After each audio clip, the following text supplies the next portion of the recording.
Today, we will be learning how to write an effective body paragraph in an analytical essay. In general, the foundation of a good body paragraph begins with a solid topic sentence. A topic sentence should be the subject and the theme of your body paragraph itself. And a good way to write your topic sentence is choose one part of your thesis sentence and then run with that. A thesis sentence has many different facets of an argument.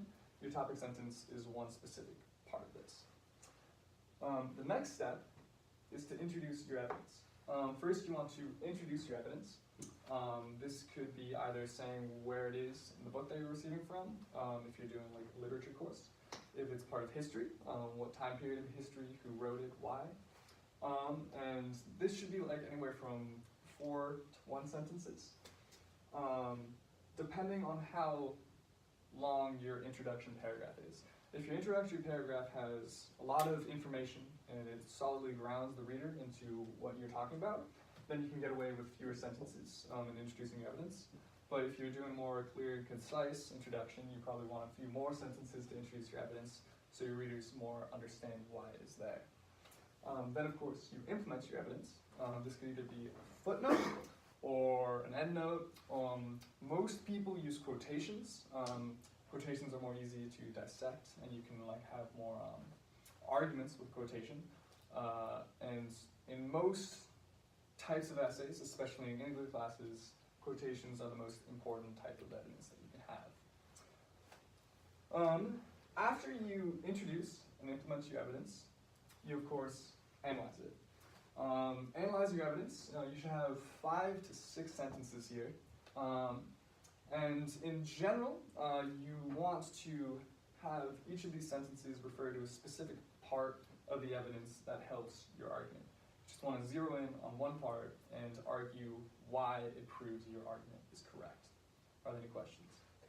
So if we're kind of found 2 sources that give evidence that kind of supports the same thing for a topic sentence, should we analyze them both separately in the same paragraph, or should we bring in both evidence and then analyze them as if they were together?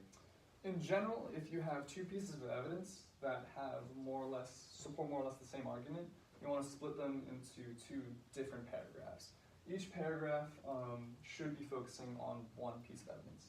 In some rare cases, you can have 2 pieces of evidence in a paragraph, but generally you want to split them up into 2 different paragraphs and have them connected with the transition sentence, which is what we'll get into later. But great question, Ewan.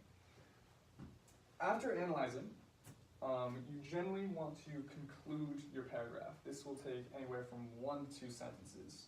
There are a few ways to go about this. The most successful for me in the past have been either being a quick summary of the most important parts of the paragraph that I feel like our readers should focus more on, or a therefore statement. An example of a therefore statement is I have given you all of this information that supports my case. Therefore, my case and my argument is correct. And an interesting thing that you can actually do with your body paragraphs is that you can connect them with the transition sentence.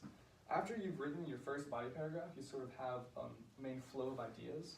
And a good way to continue have a continuous argument is use transition sentences. These come in at the very beginning of a paragraph, right before your topic sentence, and relate your argument that you were making with the previous paragraph with the one that you're now writing. Yes? Would it be helpful to also kind of have like an end sentence? So you have your transition statement on top, but should you, with the last paragraph ending, kind of also have one that helps you tie it in with the transition statement, or is that kind of taken care of by the conclusion? It's mostly taken care of by the conclusion. Generally, ending with just having a solid ending is more important than introducing a new idea at the very end of the paragraph. Yeah. That's actually why we have a transition sentence, because we're introducing new ideas. But that's a great question. Thank you so much for asking that. Is there any other questions? No. Perfect. Okay. I've actually made a quick little mnemonic to help y'all remember each of these sections of your writing. It's actually tall tales involve amazing creatures. Now, would you like to repeat that after me? Tall tales involve amazing creatures. Great job. All right, so the first T in tall actually represents the transition sentence. This is just so you can continue your sort of ideas into the next paragraph. It's very helpful and it increases your fluidity of your argument. The tails, this is of course the topic sentence, subject with theme, and it's part of your thesis. Involve is the introduce and implement your evidence. This is very important to setting up your analyzation, which is the most important part of your entire essay. And the analyzation is of course the amazing.